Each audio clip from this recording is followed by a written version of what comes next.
I love Halloween. And I'm not just talking about the holiday. I also mean John Carpenter's 1978 classic, Halloween. It's got so much going for it. It's got great suspense, great characters, and a great villain. Michael Myers is the king of the slasher villains. And of course, you've seen him many, many times since that movie was first released. With the two fairly recent remakes, Michael Myers is a pretty well-known name. And so, I took the advice of most critics and skipped all of the sequels up until Halloween H20, 20 years later. Now I'm going to start with the obvious thing, the title. Halloween H20, 20 years later. With all seriousness, I think this is the most unnecessarily long title I've seen on a movie. I mean, it's kind of clever. It's very corny, but kind of clever. But is there any reason why it couldn't be called Halloween 7? Well, moving on. The movie takes place in 1998, obviously 20 years after the horrible Halloween murders in Haddonfield, Illinois. Jamie Lee Curtis makes a return, her last appearance being in Halloween 2, as Laurie Strode. As it turns out, Laurie has now changed her name to Carrie Tate and is the headmistress of Hillcrest Academy, a private boarding school in Northern California. She now has a son, John, played by Josh Hartnett, and is leading a seemingly normal life. However, she is still haunted by that night 20 years ago and fears the return of Michael Myers. Well, as it turns out, her fears are pretty legit, as Myers kills the nurse of his recently deceased psychiatrist, Dr. Samuel Loomis. Now Myers has the information to find Carrie, and on Halloween night pays her, her son, and his friends a visit. This review may contain some spoilers. This movie is the first to have a solid connection to the original since Halloween 2. Jamie Lee Curtis shines through in the film and immediately has you rooting for her character again. She does a great job as portraying someone psychologically traumatized, and you can tell she is anxious every time October 31st comes around. As mentioned before, Josh Hartnett plays Carrie's son John. Hartnett does a poor job, plain and simple. He just seems too bratty and delivers little to no emotion most of the time. His friends are no better, though. Adam Bird plays Charlie, Jodie Lynn O'Keefe plays Sarah, and Michelle Williams plays John's girlfriend Molly. All of them deliver the same levels of no emotion. At least they're not as ditzy as Laurie's old girl pals in Haddonfield. Chris Durand plays Michael Myers. He does a good job, moves slow and remains silent, so well done. You can play a slow-moving, silent psychopath. Something about the traditional Michael Myers mask seems off to me, however. If it was really 20 years, shouldn't it be showing some age?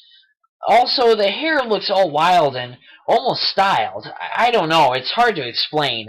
At least it didn't look as dopey as the mask in Halloween 4. Adam Arkin plays the guidance counselor at Hillcrest and is Carrie's boyfriend, Will Brennan. He does a pretty good job for a small role. There wasn't anything really fascinating about him, though. I wasn't terribly upset when Myers shoved his butcher knife through him. LL Cool J plays Ronnie Jones, a security guard at Hillcrest. He's a pretty cool character, admittedly. The only weird thing is that there's this subplot with him trying to quit his job by starting a career of writing dirty books. Also, Jamie Lee Curtis's mother, Janet Lee, plays Norma Watson, Carrie's secretary. The only real thing about her character, I have to say, though, is the Psycho reference. Mainly, the whole film takes place on Hillcrest campus. I think they were trying to reestablish that isolated feeling of the first film, where the movie took place in mainly two houses. It doesn't work as well. I don't know why, though. Maybe it's because it seems like none of the light bulbs work when they should, and a lot of the places John and his friends hang out in just seem run down and old. It's like they were trying to make it creepy, which can't be accomplished when trying. This movie is not really frightening at all. A few parts made me jump, but for one big lame reason. Cheap shocks. I talked about this in my Slumber Party Massacre review, where there's the long, prolonged POV shot, but all of a sudden it's just the friend coming to tap their Jamie Lee Curtis on the shoulder. It seems that everyone is sneaking up on each other. It's like, why don't you announce yourself like normal humans? Accompany that with the shrieking music cue, and you most likely will jump, but not for the right reasons. In fact, I didn't feel near as threatened when Michael Myers was a part of the action, and he's the main antagonist. How'd they screw that up? Being the sixth sequel, you can imagine they recycle some of the old cliches and techniques the original invented. And well, you're right. Michael Myers appears and disappears, he moves just as slow as ever in pursuit, and it seems that every obstacle that could prolong our heroes is thrown. Drop keys, stalling cars, etc. Originality is not the movie's strong suit. It's kind of a shame that Halloween invented the cliches of a slasher film, and with the sequels it's actually become a cliche.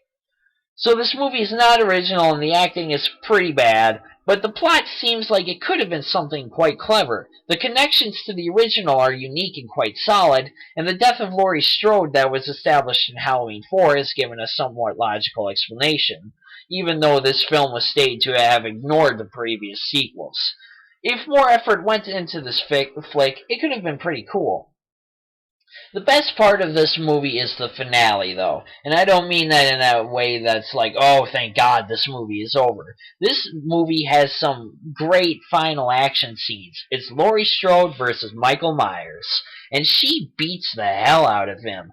I'm not going to spoil much more, but let me just say that this movie should have been a definitive conclusion to the series, even though they did bring it back for one last hurrah and the Rob Zombie remakes.